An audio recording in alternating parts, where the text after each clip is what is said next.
Assalamualaikum warahmatullahi wabarakatuh. Alhamdulillahirabbil alamin. Asyhadu an la ilaha illallah wahdahu la syarikalah wa asyhadu anna Muhammadan abduhu wa rasuluh.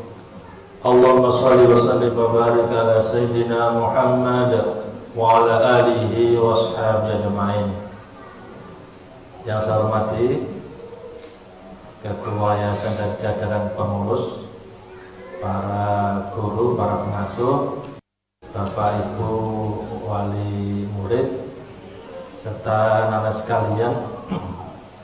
Alhamdulillah, kita bersyukur kepada Allah Subhanahu wa taala pagi ini kita bisa hadir di majelis ini. Kita berdoa kepada Allah Subhanahu wa taala, semoga Allah Subhanahu wa taala melimpahkan berkah, nikmat, rahmat, hidayah kepada kita semua. Pagi ini kita akan membicarakan persoalan yang sangat penting, yaitu terkait dengan pendidikan anak-anak kita. Anak-anak kita ini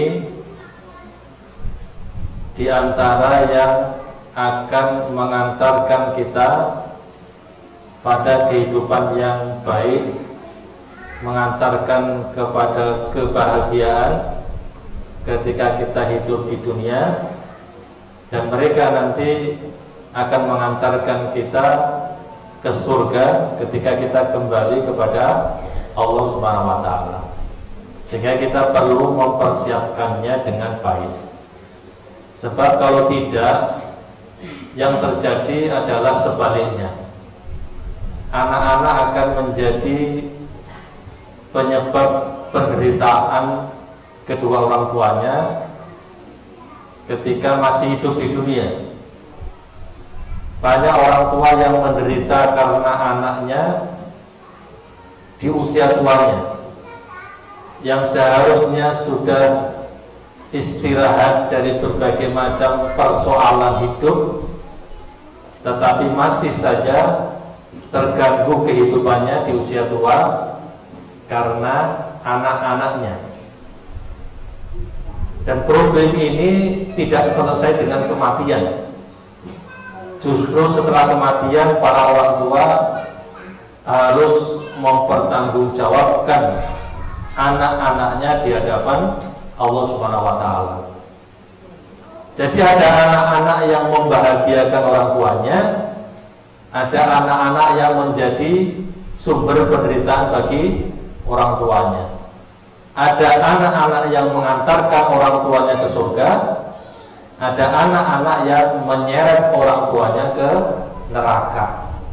Semuanya tergantung bagaimana kita mendidiknya, tergantung bagaimana kita mempersiapkan anak-anak itu dengan pendidikan yang terbaik. Suatu ketika ada orang tua yang mengadu kepada Khalifah Umar ibn Khattab tentang kedurhakaan anaknya. Ini saya agak repot bicara ini karena kita orang tua berada satu forum dengan anak.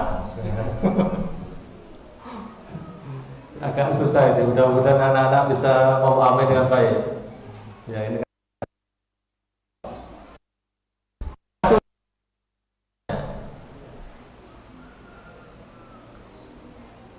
Kemudian Umar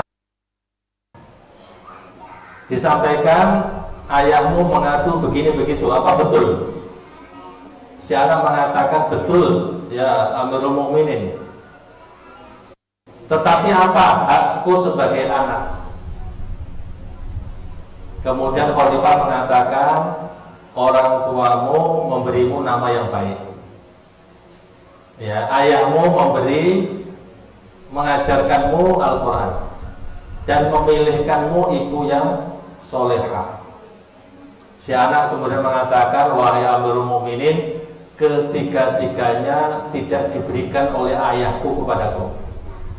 Maka kemudian Khalifah Umar menegur orang tua itu, sesungguhnya kamu telah durhaka kepada anakmu sebelum anakmu durhaka kepada sebelum anakmu durhaka kepadamu. Ya, kenapa begitu? Karena ternyata ketiga-tiganya itu tidak diberikan oleh ayahnya tadi kepada anaknya. Dia memberikan nama yang buruk untuk anaknya. Dia tidak mengajarkan satu huruf pun Al-Quran kepada anaknya. Dan dia memilih istri, ketika mencari istri yang akan menjadi anak, akan menjadi ibu bagi anak-anaknya itu bukan perempuan solehah, melainkan perempuan yang musyrik. Nah, jadi ketiga-tiganya itu tidak diberikan kepada anaknya. Maka kemudian anaknya durhaka. Tetapi kata Umar, kamu telah durhaka kepada anakmu sebelum anakmu durhaka kepada kamu. Jadi adik-adik sekalian, ya, orang tuanya sudah mengantarkan adik-adik sekalian ke tempat ini. Ya, nanti tidak ada yang kemudian berarti bapakku durhaka. Tidak ada yang durhaka di sini orang tua. Kenapa? Karena sudah memberikan pendidikan yang terbaik. Ya, ditempatkan di lembaga pendidikan Islam, diajarkan Al-Quran, ya, dan semuanya diberikan apa yang menjadi hak bagi anak-anak sekalian. Nah, sehingga bagus sekalian, ini persoalan yang sangat penting. Jangan sampai kemudian sebagai orang tua kita hanya merasa cukup kalau kita bisa menafkahi. Ya, karena sebenarnya tanggung jawab yang lebih berat bukan pada persoalan menafkahi, adalah pada persoalan bagaimana kita mendidiknya. Di Hidayatullah, konsep pendidikan dikenal sebagai konsep pendidikan berbasis tauhid. Nah, ini yang harus kita pahami bersama, supaya antara orang tua, pihak pesantren, pihak sekolah, dan para santri sepemahaman. Saya pernah ada aduan dari orang tua. Dia punya anak sekolah di Hidayatullah, anaknya pinter, termasuk diantara bakat itu adalah menyanyi. Di Hidayatullah diajarkan nasyid dan sering tampil untuk acara-acara di pesantren. Anaknya masih kecil. Suatu saat si anak ini diminta untuk tampil di acara di kantor bapaknya. Kebetulan ada pergantian direktur di kantornya. Seperti biasa, anak ini tampil menyanyikan lagu-lagu nasyid. Setelah selesai, ternyata penampilan berikutnya penyanyi dangdut. Ya, setelah anaknya tampil nasyid, penampilan berikutnya penyanyi dangdut. Si anak ini kemudian berontak, minta pulang, nangis. Ya, bapak ibunya datang ke saya, Ustaz, kenapa anak saya kok jadi begini? Kenapa anak saya jadi ekstrim? Saya bilang, justru anak ini yang benar. Saya tanya anaknya, kenapa begitu? Apa gunanya aku nasyid kalau setelah itu yang tampil penyanyi dangdut? Salah enggak anaknya? Salah enggak anaknya? Enggak. Justru hasil pendidikan seperti itu. Tetapi orang tuanya merasa, loh, kok anak saya jadi begini? Padahal jadi soleh. Ya, jadi soleh. Loh, kenapa anak saya kok sekarang rajin sholat? Kenapa anak saya tidak mau salaman sama orang lain? Kenapa anak saya jadi ekstrim? Nah, ada yang begitu. Padahal yang ditampilkan oleh anak-anak itu adalah bagian dari ajaran Islam.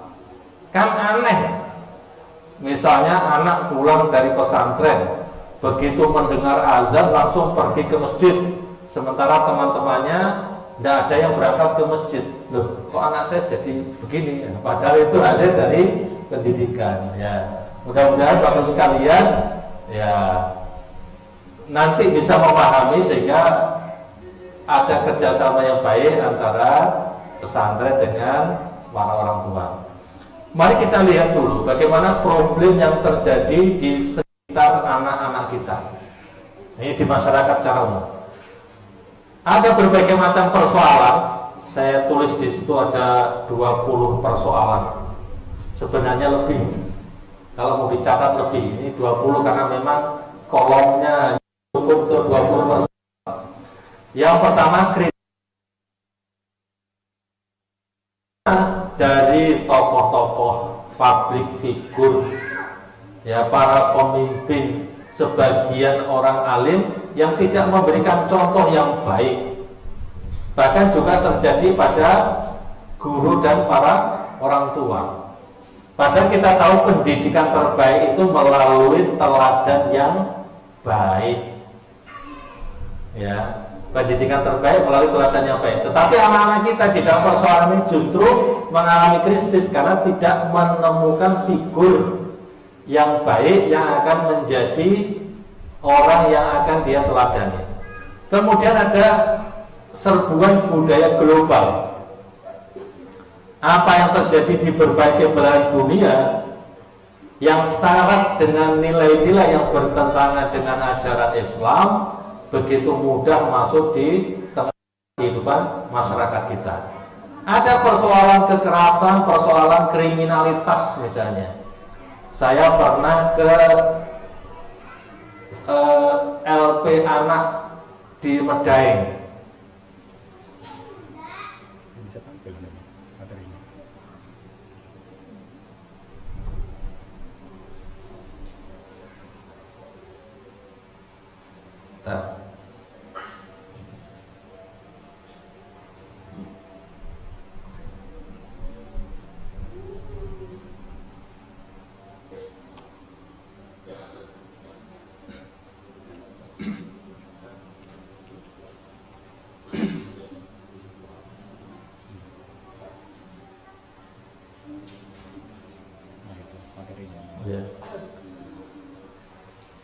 Ya, di LP anak di Medaeng. Saya melihat di situ ada anak-anak mulai dari usia SD, SMP, SMA dengan kasus kekerasan kriminalitas, mulai dari yang ringan sampai yang berat, mulai dari mencuri, mencopet, melakukan kekerasan, melakukan pembunuhan, dilakukan oleh anak-anak dari usia SD, SMP, SMA dan seterusnya. Persoalan krisis moralitas, masalah narkoba, trafficking, pelecehan seksual, pornografi, pornoaksi, LGBT, pedofilia, prostitusi, seks bebas, aborsi, broken home, fatherless, motherless, game online, judi online, banyak sekali. Saya bicara yang terakhir aja, judi online. Beberapa waktu yang lalu saya dihubungi oleh seseorang atau orang tua yang saya kenal, minta tolong agar anaknya didampingi karena masuk rumah sakit jiwa gara-gara kecanduan judi online. Usia masih SMA, sudah menghabiskan uang 300 juta untuk judi online.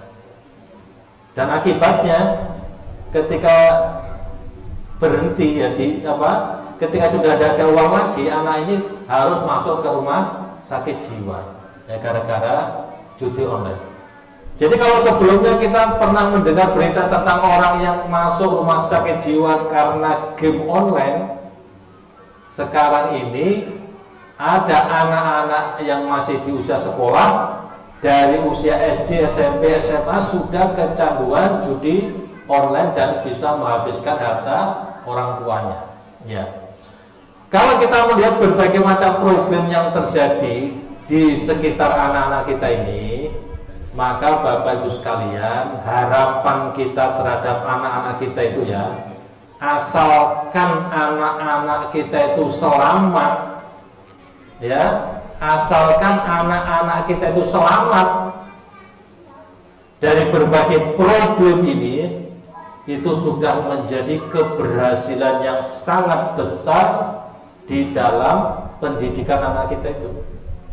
Yang penting sekarang ini ya, sebagai orang tua, ya cita-cita kita itu nggak usah yang terlalu aneh-aneh lah. Ya, asal mereka itu selamat dari kondisi zaman sekarang ini, itu sudah sesuatu hal yang sangat patut untuk kita syukuri. Apakah anak nanti kemudian profesinya mau menjadi dokter, menjadi petani, menjadi pedagang, menjadi tentara, menjadi kaya, mau miskin, itu pilihan kedua nanti. Itu masalah berikutnya. Ya, yang terpenting, yang paling utama di zaman sekarang ini, melihat kondisi tantangan zaman sekarang ini, asalkan anak-anak kita itu bisa melewati masa pendidikannya dengan selamat, mengantarkan mereka menjadi orang dewasa yang mandiri, bertanggung jawab, ya, maka itu sudah menjadi hal yang sangat luar biasa. Saya punya teman yang anaknya ini nggak suka bergaul dengan lawan jenis. Wah, aman ya, aman Pak. Nggak punya teman perempuan. Wah, ini aman ini anak ini.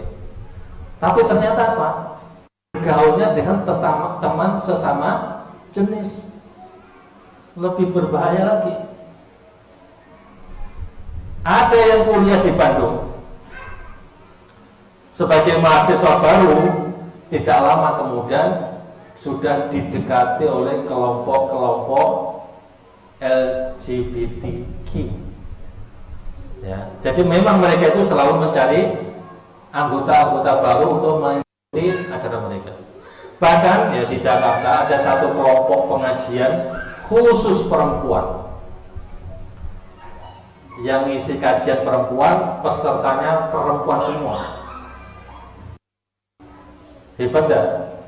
Oh, ini menjaga hijab. Enggak. Ini juga kelompok LGBT itu punya pengajian khusus perempuan karena mereka anti laki-laki, tidak tertarik sama laki-laki dan seterusnya. Ya, jadi anak-anak sekarang ini yang masuk di pesantren ini, insya Allah terjaga. Hidayatullah ini punya standar, ada standarisasi kepengasuhan, ada standarisasi keasramaan, sehingga perilaku-perilaku yang menyimpang itu sudah diwaspadai sejak awal. Jadi kalau ada santri, ini santri kelas 3 kok akrab dengan santri baru, apalagi santri barunya ini imut-imut atau ganteng gitu. Nah, ini para pengasuh harus sudah waspada. Ini pergaulan yang tidak setara. Oh, ini tuh tidurnya kok gak menutup aurat. Ini kok tidurnya satu kasur dan sebagainya. Itu sudah pengasuh ya. Bagian pendidikan berbasis tauhid ini dasarnya dari wahyu yang pertama turun. Surat Al-Alaq ayat 1 sampai 5 itu adalah wahyu yang pertama kali turun yang merupakan tarbiyah Allah kepada Rasulullah Muhammad SAW, dan wahyu yang pertama ini juga yang menjadi tarbiyah para sahabat Nabi. Sehingga untuk mendidik manusia dengan Al-Quran, Allah SWT berkehendak menurunkan wahyu Al-Alaq ayat 1 sampai dengan ayat 5. Dan di dalam surat Al-Alaq ayat 1 sampai 5 ini mengandung dasar-dasar pendidikan yang sangat penting, yang kita kemudian menyebutnya dasar pendidikan berbasis tauhid. A'udzubillahi minasyaitonirrajim. Bismillahirrahmanirrahim. Iqra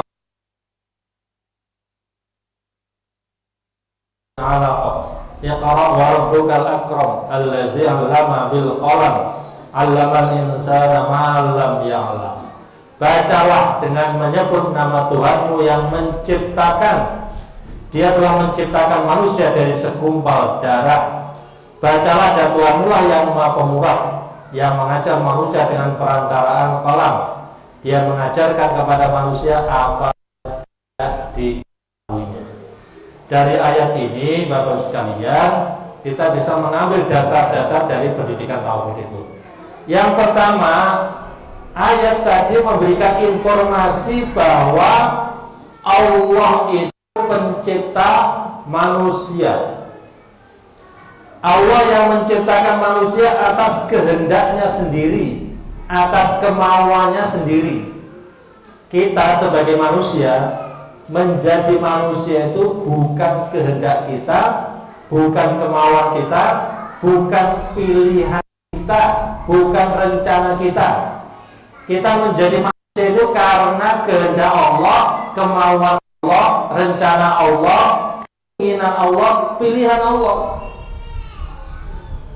Maka bagaimana manusia hidup tergantung sepenuhnya kepada kehendak Allah. Untuk apa kita hidup? Yang tahu untuk apa kita hidup menciptakan kita. Allah yang menciptakan manusia, Allah yang menjadi pendidik bagi manusia. Allah yang tahu persis bagaimana mendidik manusia. Jadi Allah yang menciptakan manusia, Allah juga pendidik bagi manusia. Pendidikan tauhid adalah pendidikan yang sepenuhnya mengikuti apa yang menjadi kehendak Allah. Karena itu Bapak sekalian, bisa mendidik manusia kalau para pendidik itu bukan orang-orang yang beriman. Nanti kita menemukan para pakar psikologi, pakar ilmu-ilmu kemanusiaan, pakar ilmu-ilmu pendidikan.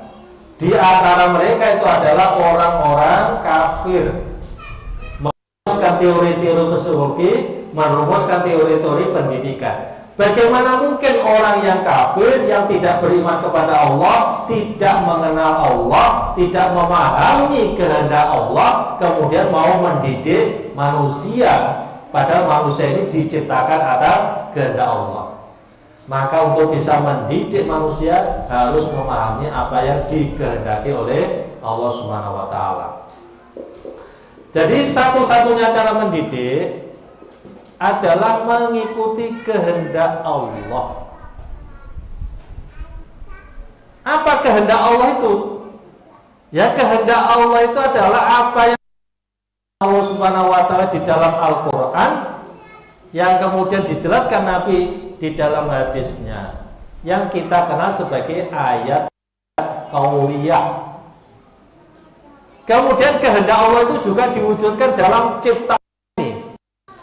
Bumi, langit, seluruh ciptaan ini diciptakan Allah mengikuti sunnatullah, mengikuti hukum-hukum yang telah ditetapkan oleh Allah. Kita menyebutnya apa? Ilmu kauniyah. Ya, ilmu kauniyah. Maka nanti di dalam pendidikan tauhid itu kita menyebutnya bukan ilmu umum, bukan ilmu agama. Semua itu adalah ilmu agama. Kita membedakannya, oh yang ini ilmu tentang kauniyah, atau kita menyebutnya ayat-ayat kauniyah. Oh ini ayat-ayat kauliyah. Kalau belajar sains itu artinya kita sedang mempelajari ayat-ayat kauniyah. Kalau kita belajar biologi, itu artinya kita sedang belajar ayat-ayat kauniyah. Tidak dipisahkan antara ilmu-ilmu duniawi dan ilmu-ilmu agama. Ini menyatu. Ya, menyatunya ilmu-ilmu duniawi dan ilmu-ilmu agama ini, inilah yang disebut sebagai pendidikan tauhid di dalam penyusunan kerangka kurikulumnya nanti. Ya. Jadi ini adalah ilmu semuanya dari Allah, kauniyah maupun qauliyah. Jadi kita mempelajari ayat-ayat kauniyah, ayat-ayat qauliyah, dan itulah wujud dari kehendak Allah. Dan Allah Subhanahu wa taala memberikan panduan di dalam pendidikan. Panduan mendidik anak itu dimulai sejak kapan? Pendidikan anak dimulai sejak kapan? Para ahli psikologi mengatakan, ada yang mengatakan sejak lahir. Kemudian ada yang mengatakan sejak di dalam kandungan. Ya, makanya di pendidikan-pendidikan sekuler, para ibu hamil itu diperdengarkan musik. Katanya musik itu bisa menenteramkan janin. Dan musik yang populer untuk diperdengarkan itu musik Mozart. Katanya musik klasik itu menenteramkan janin. Padahal sejarah hidup Mozart itu penuh dengan penderitaan, penuh dengan kekerasan. Bagaimana musiknya bisa menenteramkan? Nah, maka bagi para orang tua pendidik muslim bukan memperdengarkan musik, tetapi memperdengarkan ayat-ayat Allah. Tetapi pendidikan Islam, panduan pendidikan Islam itu bukan hanya sejak di dalam kandungan, justru dimulai sejak sebelum menikah. Ya, sejak sebelum menikah itu sudah dimulai pendidikan. Ya, kata Umar, orang tua itu nanti pertama kali ditanya oleh anaknya itu tentang siapa yang menjadi ayah, siapa yang menjadi ibunya. Maka di dalam pendidikan Islam, ketika memilih calon istri atau calon suami, itu sesungguhnya kita sedang memilih calon ibu bagi anak-anak kita, calon bapak dari anak-anak kita. Dari bapak ibu yang soleh soleha inilah akan lahir anak-anak yang soleh soleha. Ya, dimulai sejak itu. Ya, kalau sekarang sudah terlambat, Pak ya. Sudah terlambat ya. Ya, saya yakin sudah tepat. Ya, jadi tidak lagi, sudah tepat. Ya. Ya, jadi sebelum menikah memilih calon ibu bagi anak-anaknya, calon ayah bagi anak-anaknya. Ada panduan sebelum menikah, ada panduan pendidikan anak ketika di dalam rumah, ada panduan pendidikan ketika anak dilahirkan sampai usia 7 hari, ya, ada panduan sampai usia 7 tahun, ada panduan sampai usia 2 tahun, sampai usia 7 tahun, sampai usia 10 tahun, sampai memasuki balik, sampai usia tua, sampai sakaratul maut. Allah Subhanahu wa Ta'ala itu dalam sejarah perjalanan kehidupan manusia sejak sebelum lahir sampai sakaratul maut itu memberikan tuntunan terbaik. Bagaimana mendidik anak dari usia 0 sampai 2 tahun? Ada tuntunannya. Dari 2 tahun sampai 7 tahun ada tuntunannya. Dari 7 tahun sampai 10 tahun ada tuntunannya. Mendidik anak memasuki usia akil balik ada tuntunannya. Semua ada tuntunannya. Dan itu adalah tuntunan terbaik. Maka Bapak Ibu, tugas pertama mendidik adalah memahami kehendak Allah. Ya, memahami kehendak Allah. Oh, ini kata Allah, ini boleh, ini tidak boleh. Saya buat postingan, katanya menurut penelitian, walaupun sebenarnya bukan hasil penelitian, atau menurut psikologi, perempuan itu bicara 20.000 kata per hari, laki-laki 7.000 kata per hari. Katanya begitu. Tapi ternyata ini hoax. Tetapi sudah terlanjur diyakini banyak orang. Jadi kalau perempuan itu kemudian banyak bicara, banyak cerewet dan seterusnya, dimaklumi aja. Karena dia bicara 20.000 kata per hari. Sementara laki-laki 7.000 kata per hari. Betul nggak begitu? Kalau menurut agama kita, perempuan yang baik itu apa yang banyak ngomong gitu? Betul nggak? Enggak. Ya. Ini justru sesuatu yang harus diluruskan. Perempuan yang baik itu bukan yang banyak ngomong apalagi membantah dan seterusnya. Justru banyak yang baik itu yang sedikit bicara. Ya, kecuali yang diperlukan. Nah, maka di sini Bapak sekalian, ya kadangkala apa yang sudah menyebar di media sosial dianggap sebagai penemuan ilmiah, padahal justru bertentangan dengan ajaran Islam. Maka na yu'minu billahi wal yaumil akhir falyaqul khairan aw liyasmut. Siapa beriman kepada Allah dan hari akhir, maka bicaralah yang baik atau diam.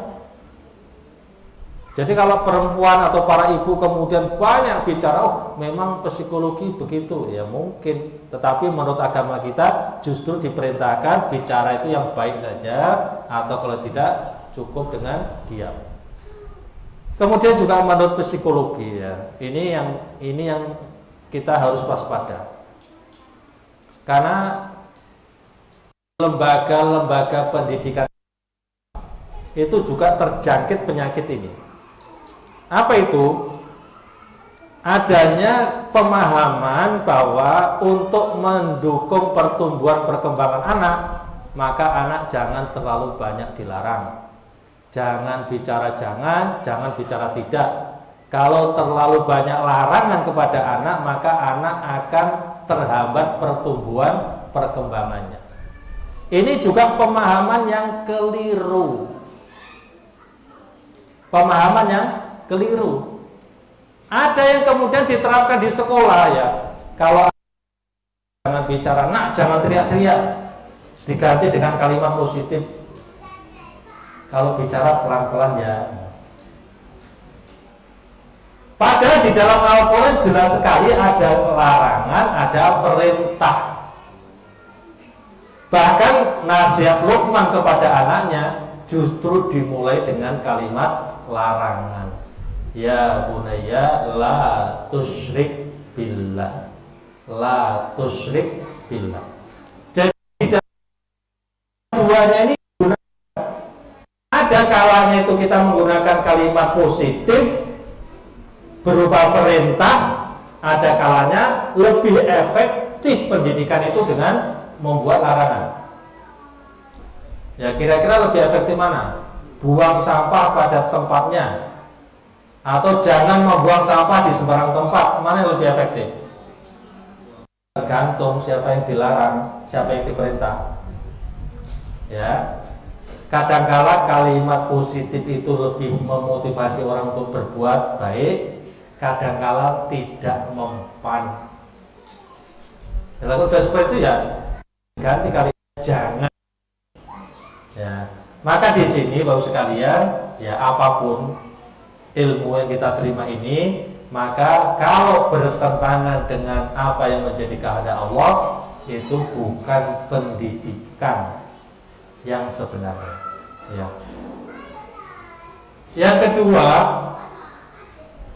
di dalam surat Al-Alaq ayat 1 sampai 5, Allah Subhanahu wa taala memberikan informasi kepada kita bahwa Allah itu pencipta manusia. Maka sebagai pendidik kita menjadikan informasi ini sebagai tanda bagi kita bagaimana Allah menciptakan manusia itu. Bagaimana Allah Subhanahu wa taala menciptakan manusia? Dalam keadaan seperti apa manusia itu diciptakan?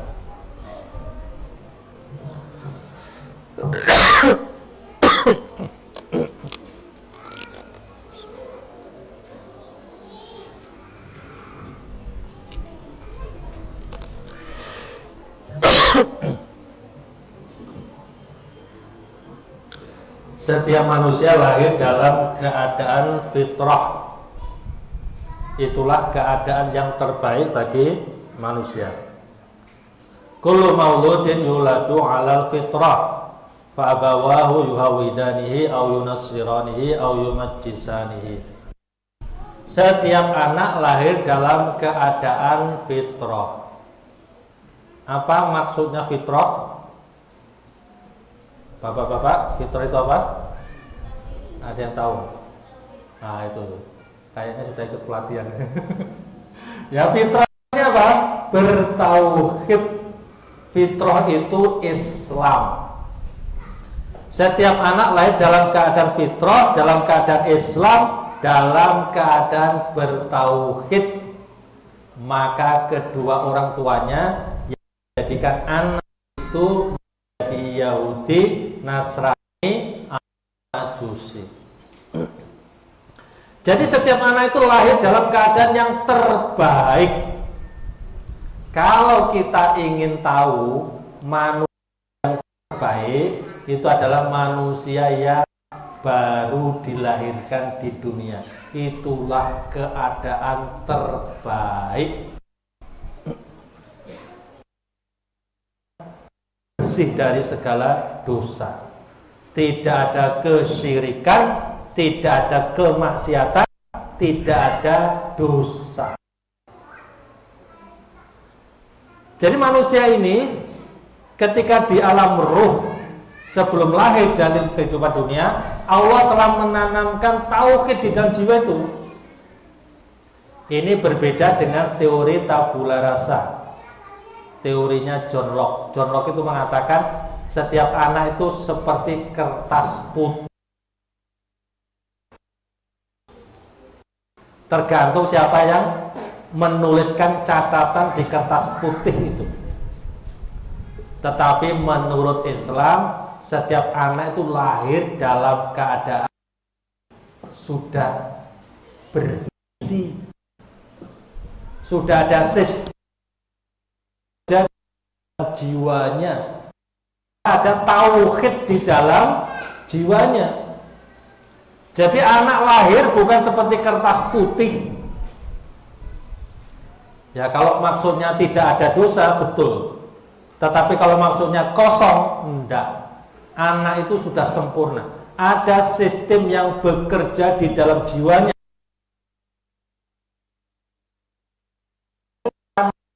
Tidak sedikit pun. Bahkan sistem pencernaannya,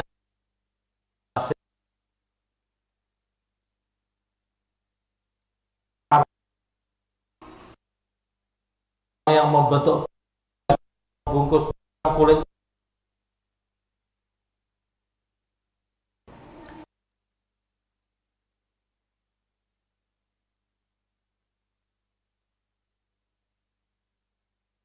ya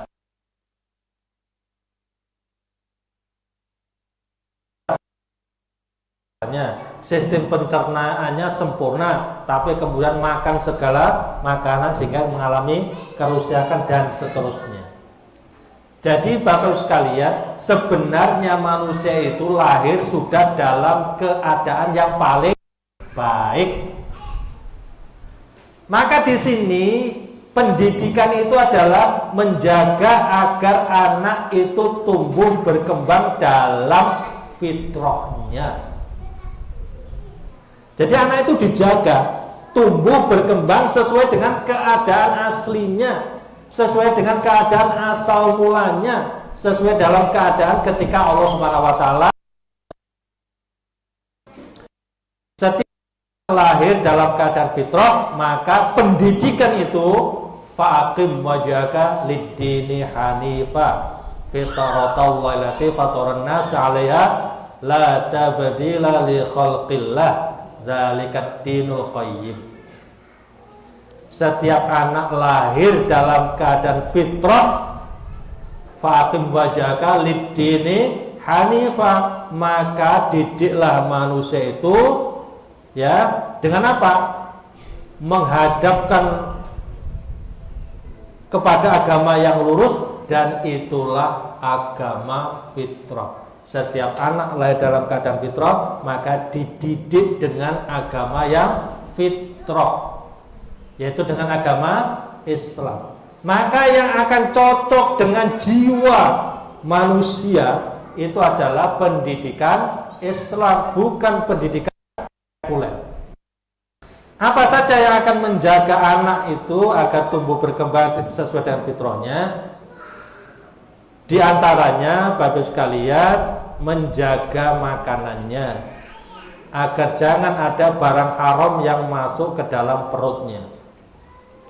Ya. Agar jangan ada yang masuk ke dalam perutnya itu kecuali yang halal aja. Ada ulama besar namanya Imam Al-Juwaini. Imam Al-Juwaini ini guru dari Imam Ghazali. Coba bayangkan, Imam Al-Ghazali itu ulama besar. Nah, Imam Al-Juwaini guru dari Imam Al-Ghazali. Setiap kali beliau mengajar, kadang-kala beliau itu mengalami gangguan bicara. Bicaranya tidak lancar. Setiap kali mengalami itu, beliau mengatakan barangkali ini karena ada air susu yang belum ketika bayi. Bagaimana ceritanya? Kedua orang tuanya ini menjaga tidak ada yang masuk ke dalam perutnya kecuali yang dijamin. Masuk yang dilakukan oleh anak ini tidak boleh disusui kecuali oleh ibunya sendiri. Pada waktu itu menjadi tradisi di tengah masyarakat, anak yang disusukan kepada orang lain. Tetapi Al-Juwaini hanya boleh disusui oleh ibunya sendiri. Suatu saat bapak itu pergi, ya, kemudian ibunya sakit. Al-Juwaini tidak bisa menyusu kepada ibunya, maka ada tetangga yang datang menyusuinya, membantunya. Ketika bapaknya pulang melihat anaknya disusui oleh ibu dari tetangganya tadi, dia lepaskan anak itu dan dia muntahkan air susu yang sudah terlanjur masuk ke dalam perut bayi itu. Apa yang dikatakan? Aku lebih tahan melihat anak ini kelaparan dibandingkan kalau anak ini nanti dibakar oleh api neraka. Kenapa begitu? Kenapa sampai seperti itu? Ya kita tidak tahu, mungkin orang tuanya melihat bahwa tetangganya itu mungkin makanannya tidak terjaga, halal haramnya tidak terjaga, sehingga dia tidak mau anaknya ini disusui oleh tetangganya, bahkan yang sudah masuk ke dalam perut pun kemudian dimuntahkan kembali. Maka Bapak Ibu sekalian yang dirahmati Allah, ini penting sekali supaya anak itu tumbuh berkembang dalam keadaan fitrah. Pastikan yang masuk ke dalam tubuh istri dan anak-anak itu adalah yang halal, tidak ada yang haram. Kalau rezekinya itu yang menjadi makanan bagi istri dan anak-anak sesuatu yang haram, maka itu akan mengotori fitrahnya, akan mengganggu pendidikannya. Maka para bapak, para suami harus berhati-hati. Pastikan untuk nafkah keluarga itu jangan membawa duit yang haram yang dimakan oleh keluarga, dimakan istri dan anak-anak dari sesuatu yang haram. Para istri, para ibu juga harus menjaga para suaminya.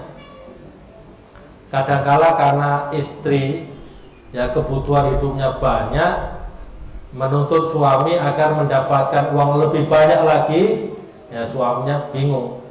Ya pulang malu, nggak pulang rindu.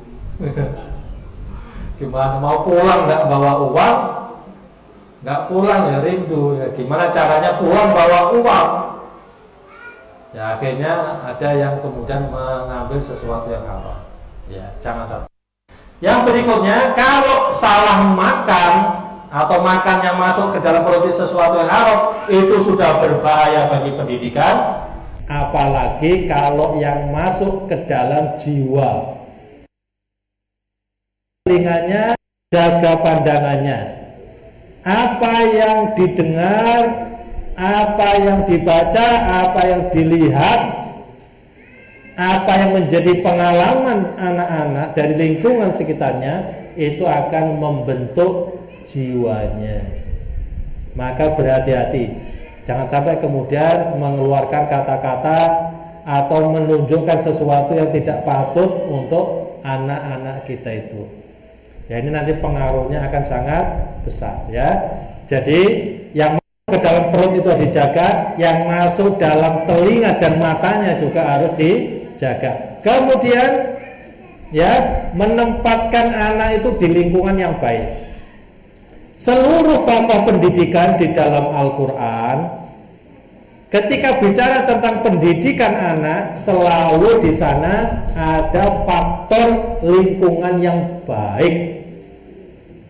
Nabi Ibrahim menempatkan Ismail dan ibunya Siti Hajar di lembah Bakah, jauh dari kesyirikan.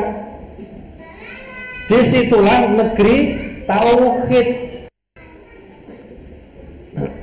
Maka Bapak Ibu sekalian, mungkin ada orang tua yang tidak bisa mendampingi anaknya. Ada teladan yang baik dari Nabi Ibrahim. Ya, mungkin orang tuanya sibuk bekerja di luar pulau, di luar negeri, di luar kota, jarang pulang, tidak ada waktu untuk mendidik anaknya. Tempatkan anak-anak itu di lembaga pendidikan yang baik. Sebagaimana Ibrahim menempatkan anaknya itu di lembah Bakah.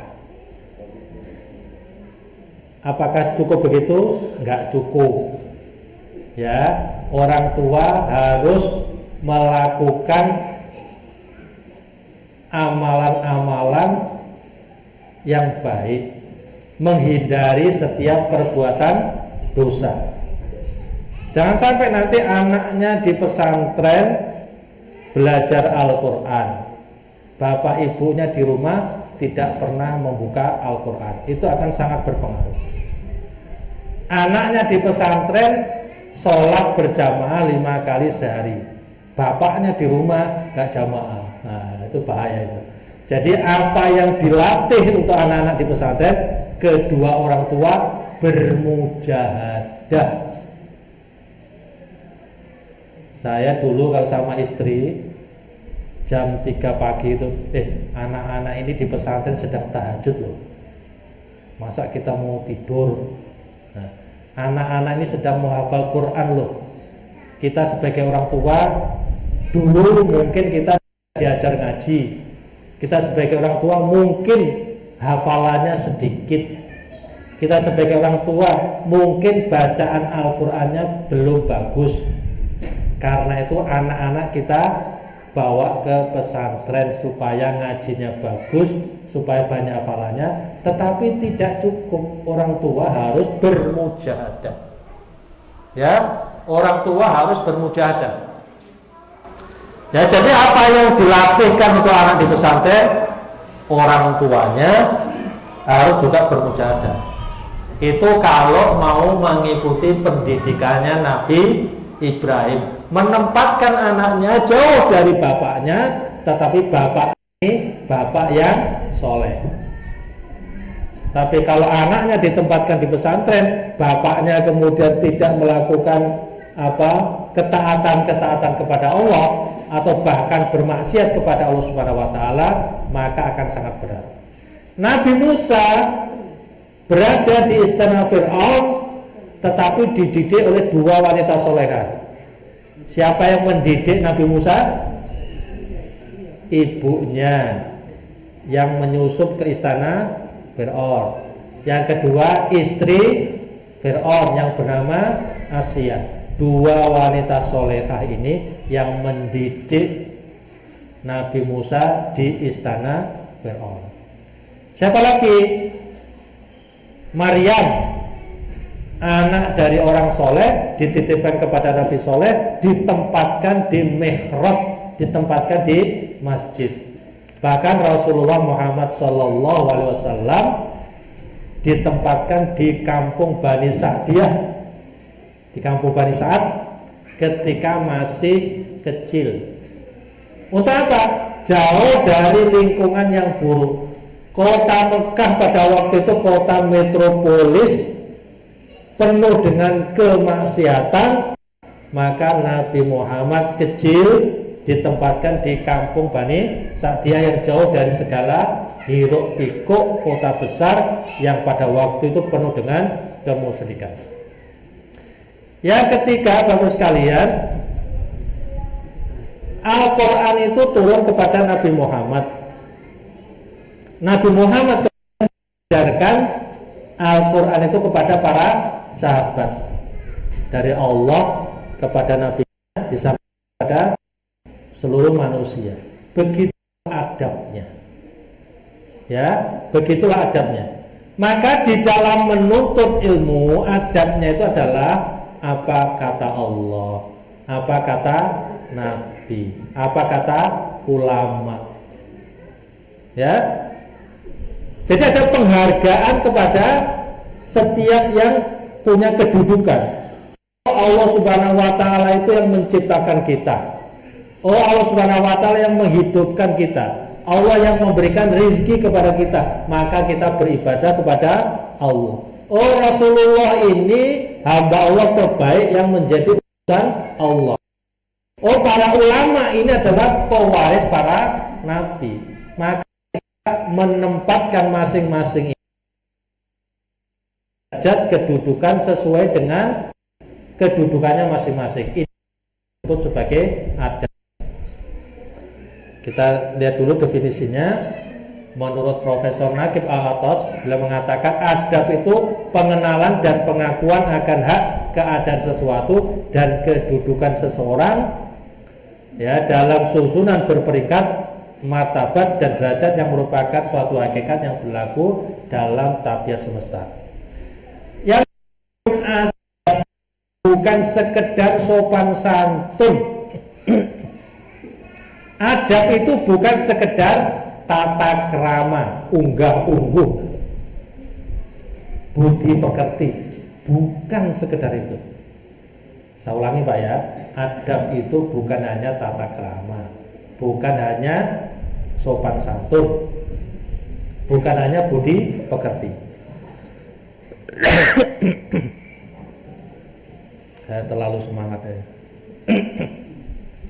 Adab itu adalah pengenalan, mengenal sesuatu dan mendudukkannya pada kedudukannya. Adab itu adalah mengenal Allah, maka menempatkan Allah pada kedudukannya. Sehingga ketika masuk ke masjid, anak-anak itu dikenalkan adab. Ini masjid adalah Baitullah. Masjid ini rumah Allah, tempat kita beribadah untuk Allah. Karena itu sebelum masuk ke masjid harus berwudu dengan sempurna. Tidak boleh berlari-larian. Masuk dengan melangkahkan kaki kanan dan berdoa. Keluar mendahulukan kaki kiri dan berdoa. Dan selama di masjid duduk dengan tenang, tidak boleh bicara, tidak boleh ramai, tidak boleh melakukan aktivitas yang mengganggu, karena kita sedang berada di rumah Allah. Itulah adab, mengenal Allah dan bersikap yang tepat ketika berada di rumah Allah. Al-Quran itu adalah firman Allah, perkataan Allah yang kemudian ditulis di dalam mushaf. Al-Quran itu bukan buku biasa.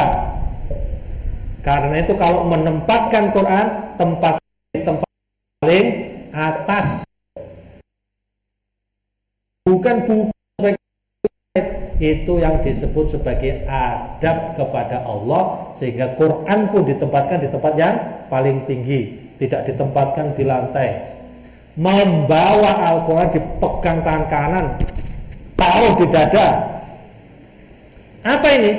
Penghargaan, memahami kedudukan Allah.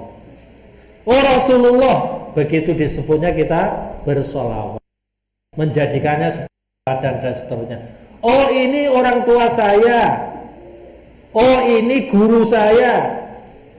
Karena mengenal orang tua ini kedudukannya sangat tinggi di hadapan Allah, maka kita menghormati orang tua. Oh para guru ini adalah pewaris para nabi, menyampaikan ajaran kepada kita semua, maka kita menghormatinya. Inilah yang disebut adab. Jadi adab itu bukan sekedar toto kromo, bukan sekedar sopan santun, tetapi kita mengenal Allah dan menempatkan Allah pada kedudukannya, mengenal Al-Quran, menempatkan Al-Quran pada kedudukannya, mengenal Nabi, kita tempatkan pada kedudukannya, mengetahui orang tua kita dan segala pengorbanannya, kemudian kita bersikap hormat kepadanya, mengenal para guru kita sehingga kita mendengar apa yang dikatakannya dan seterusnya.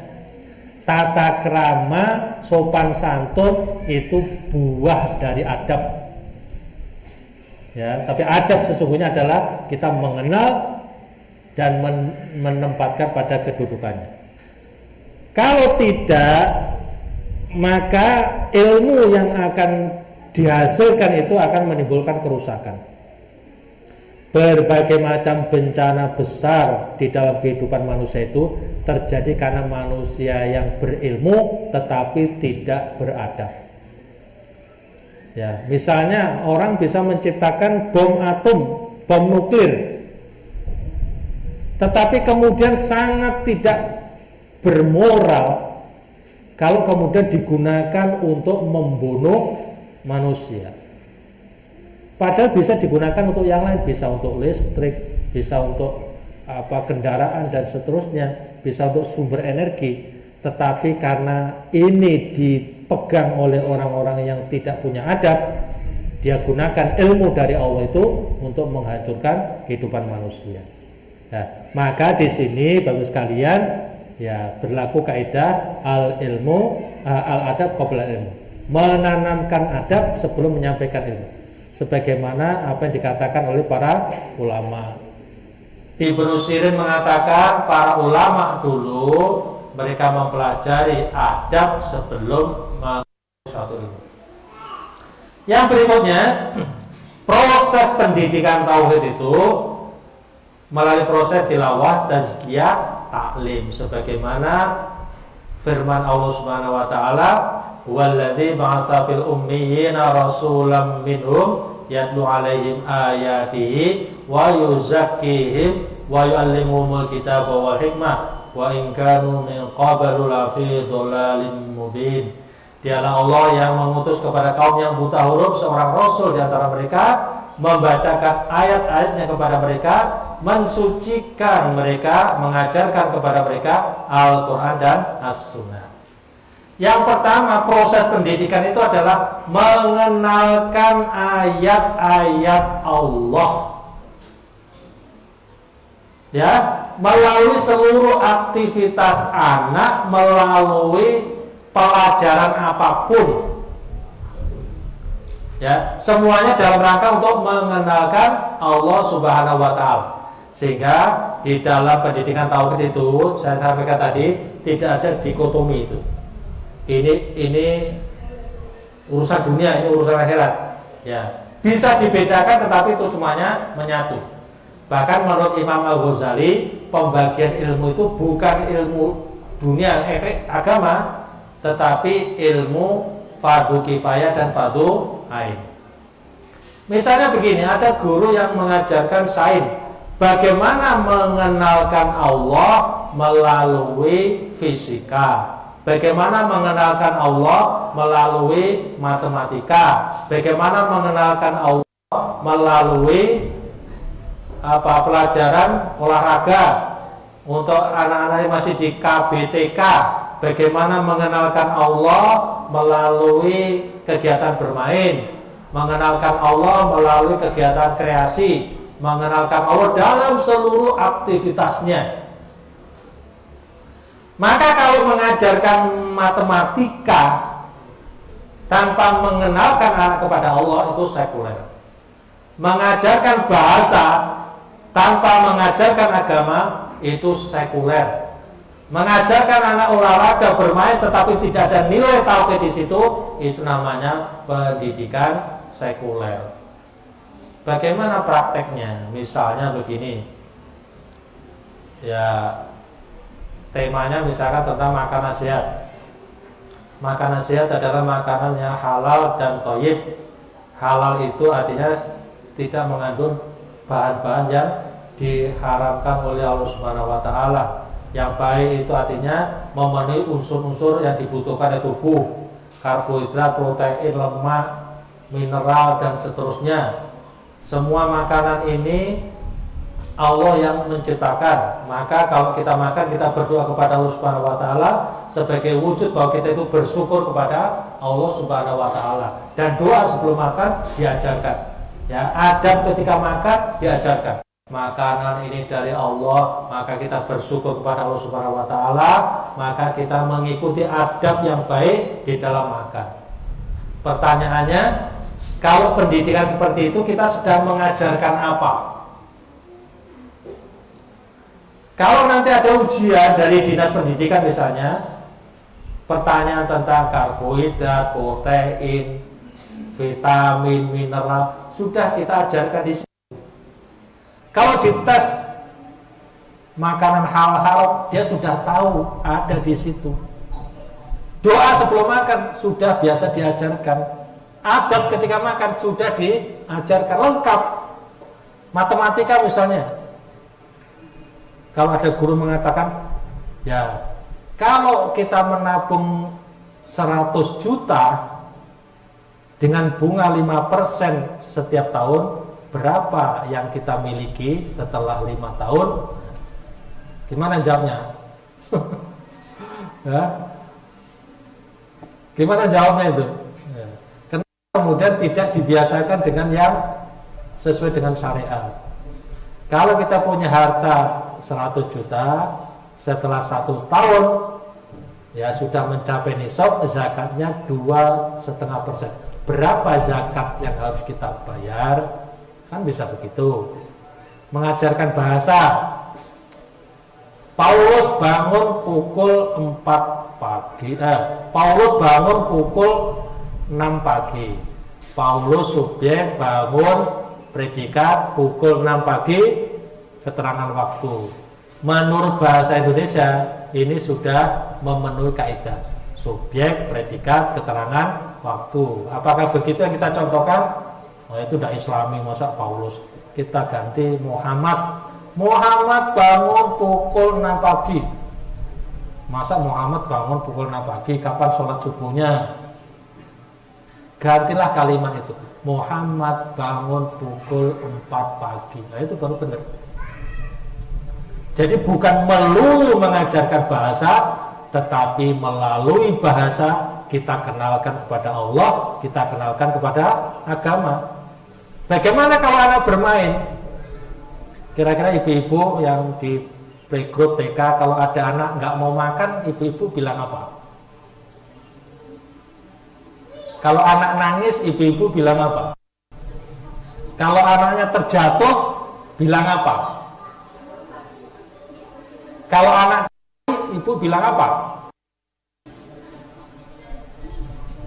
Dalam setiap yang terjadi pada anak itu, ketika kita mau menasihati dan sebagainya, arahkan semuanya kepada pengenalan kepada Allah. Anak tidak mau makan, ayo Allah itu menciptakan makanan supaya kita bersyukur, ya. Maka tidak boleh dibiarkan makanan pemberian dari Allah. Kalau anak jatuh nangis, ayo Allah itu suka orang Islam yang kuat, tidak suka orang Islam yang lemah. Kalau anak bertengkar, bersaudara, ayo berdamai dengan saudaramu, apa saja begitu. Tetapi ini hanya soal teknik, kadang-kala kalau diterapkan nggak cocok, kadang-kala begitu ya. Saya punya anak, di depan rumah saya itu ada TK ya Bunaya. punya jungkat-jungkit belum dipasang. Anak saya main di situ. Saya ingatkan, enak, jangan nanti kecepit belum dipasang itu. Nangis, betul kecepit dia, tidak mendengar apa yang saya sampaikan. Maka langsung saya kenalkan kepada Allah. Itu makanya kamu dihukum sama Allah. Bilang begitu. Oh nanti Allah tak pedang. Ya, Allah tak pedang. Bingung saya gimana Allah. Nah ini maunya menanamkan tauhid, tetapi ternyata malah saya takutnya anak ini benci kepada Allah. Wah Allah itu suka ngukum berarti. Nanti tak pedang. Dia bilang begitu. Ya, ada anak saya tidak mau makan, umiknya itu biasa. Itu sayur siapa? Katakan Allah, ayo dimakan. Kesempatan tidak mau makan sayur, ayo sayur siapa yang menciptakan? Setan. Saya tidak suka makan sayur. Apalah caranya, Bapak Ibu sekalian, jangan biarkan berbagai kesempatan itu lewat begitu saja. Apalagi kalau kita itu hanya mengatakan kata-kata yang ayo nak jangan bertengkar, jangan saja peristiwa itu. Apalagi kalau itu sudah banyak bertanya, maka orang tua itu harus melayaninya, kesempatan untuk mengajarkan agama kepada mereka. Kemudian proses pendidikan itu tazkiyah, proses pembersihan jiwa dari kemaksiatan, dari hal-hal yang merusak dengan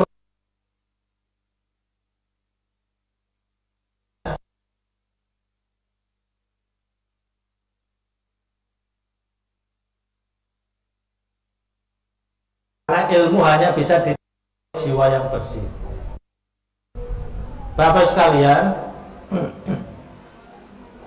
kalau petani walaupun dia pemabuk, nanam padi tumbuh apa? Padi. Petani pemabuk nanam padi tumbuh padi. Tukang kayu dapat pesanan bikin meja jadi meja walaupun dia misalnya pezina. Tetapi kalau mendidik anak tidak bisa begitu. Ya, mendidik tidak seperti menanam padi, seperti tukang jahit baju, tidak seperti tukang kayu. Yang punya jiwa, bukan kayu, bukan kain, bukan. Maka semua harus sama mengikuti proses tazkiyah. Anak yang di sekolah di tazkiyah, gurunya juga tazkiyah, juga mentazkiyah. Yang berikutnya barulah kemudian pembekalan dengan nilai-nilai Al-Quran dan As-Sunnah. Karena itu di dalam kurikulum kita, setiap mata pelajaran, setiap tema itu harus ada dasar tauhidnya. Ya. Misalkan pelajaran apa? Pelajaran olahraga. Olahraga apa ini? Main futsal. Apa? Tauhid apa yang bisa ditanamkan lewat futsal? Ditanamkan kaki, coba kaki sempurna, main bola itu kita dari para gurunya. Yang terakhir doa. Nah, bahkan sebenarnya ini pendidikan doa. Para nabi disebutkan di dalam Al-Quran, mereka ini dikenal sebagai para pendidik. Nabi Ibrahim, Nabi Zakaria, Istri Imran, dan disebut sebagai ibadah. Ketika disebutkan pendidikan yang mereka lakukan itu adalah berdoa. Ada diwawancarai di TV, di salah satu acara TV, ada seorang ibu punya 12 anak, meninggal ketika anak-anak kecil. Dia harus mendidik anak sendiri, membesarkan ke-12 anaknya, dan semuanya sukses. Sukses agamanya, sukses di dalam kehidupan di tengah masyarakat. Ditanya apa resepnya, ibu bisa membesarkan, mendidik 12 anak dan semuanya. Si ibu ini bingungan menjawab, karena yang dia lakukan menurut pemahaman dia ya alamiah saja, ya sebagaimana ibu-ibu yang lain. Ibu ini kemudian mengatakan, saya tahajud, doakan anak saya satu persatu. Inilah yang kita sebagai kunci keberhasilan ibu di anak-anaknya. Memohon kepada Allah, menyambungkan pendidikan dengan Allah Subhanahu wa taala, sehingga itu kita berdoa kepada Allah Subhanahu wa taala di dalam sholat kita, di dalam doa dan zikir kita senantiasa meminta kepada Allah Subhanahu wa taala anak kita itu dijaga, dilindungi dari segala fitnah di akhir zaman,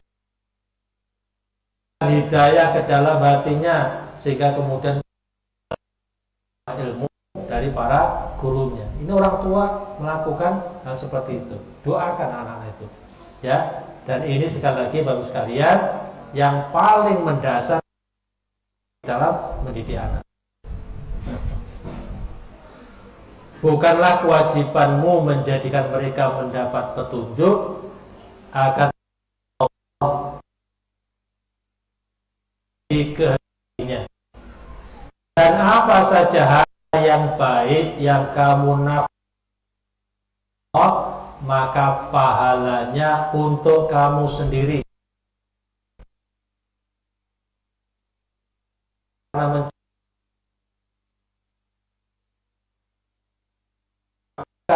Niscaya kamu akan diberi pahala,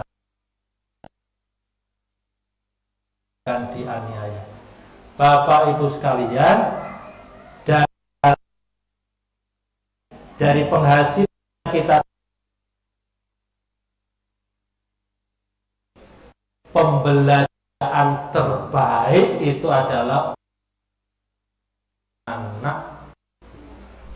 Jadi punya anggaran tiap bulan, mungkin masih ada yang kebutuhan bulanan, kebutuhan harian setiap bulan, maka kebutuhan dari di rumah,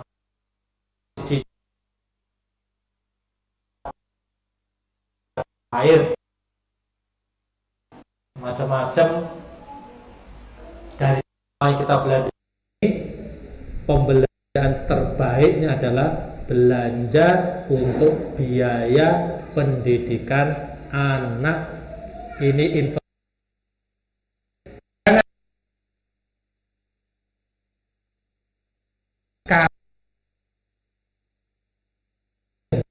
Motor dulu, anak di pondok nanti aja bayarnya.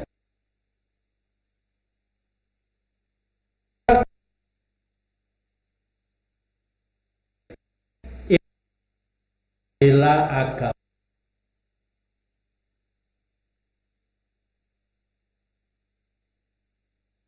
Kalau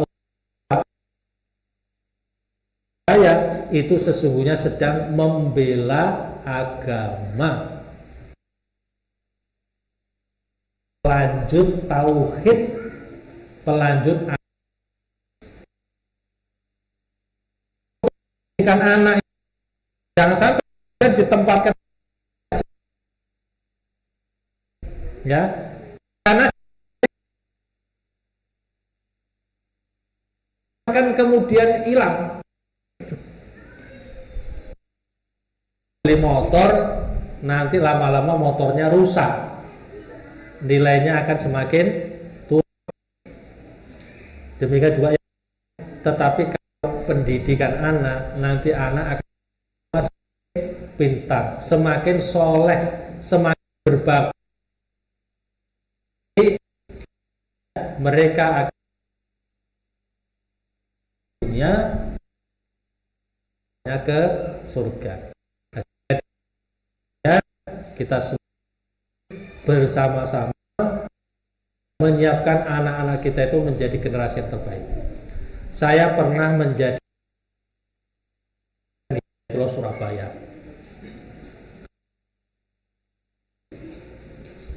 Orang tua sudah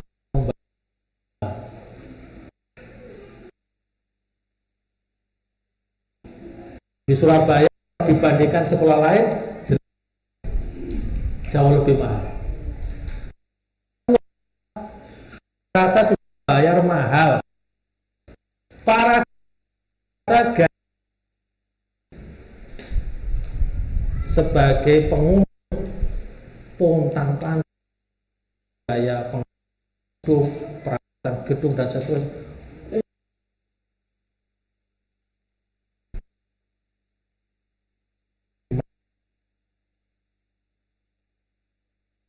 Lembaga pendidikan sudah besar,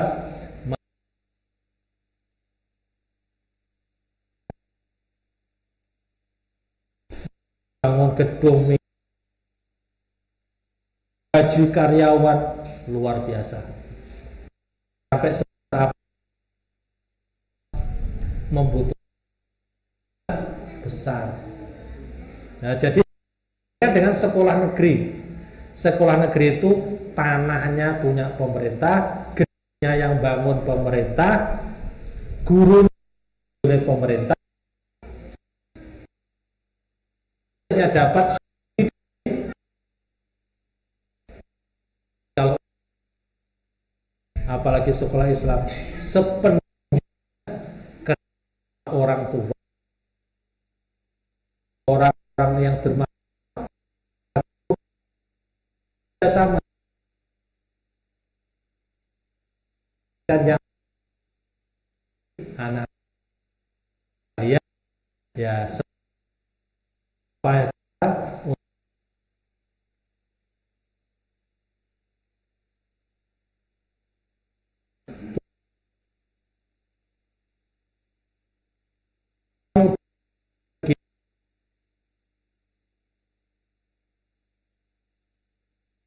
baik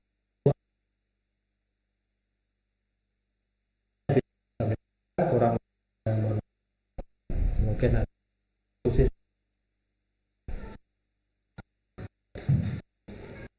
Ya, alhamdulillah materi kurang maksimal ini kalau nggak ada tanya jawabnya, apalagi kan yang sudah menjadi ibu-ibu dan bapak-bapak, apalagi lagi menjadi calon bapak dan calon ibu seperti Ustaz Fikri, Ustaz Ilham.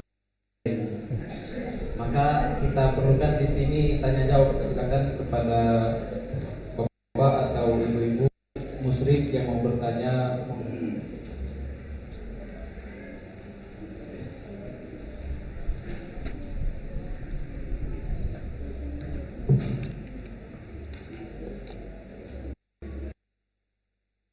Ya, saat ini juga mau bertanya.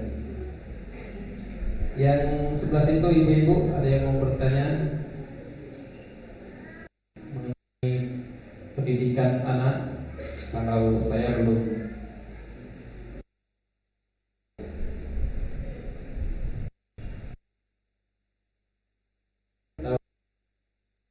Bapak Fikri Nenek.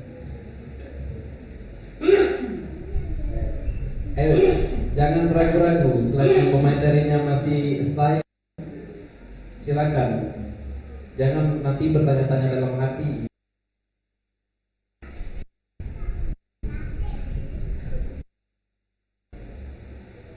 Ya, kalau nggak ada pertanyaan, mari kita sempurnakan acara pada ini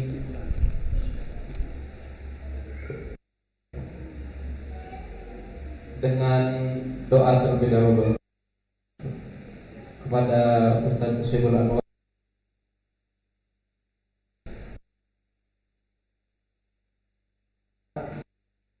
pertama mendoakan anak-anak yang sedang berproses. Mudah-mudahan Allah Subhanahu wa taala memberikan bimbingan, memberikan hidayah, memberikan kekuatan, memberikan kesabaran di dalam menuntut ilmu, dan kita sebagai tua juga diberikan kekuatan, diberikan kesabaran, bisa menjaga diri kita, memberikan dukungan sepenuhnya kita.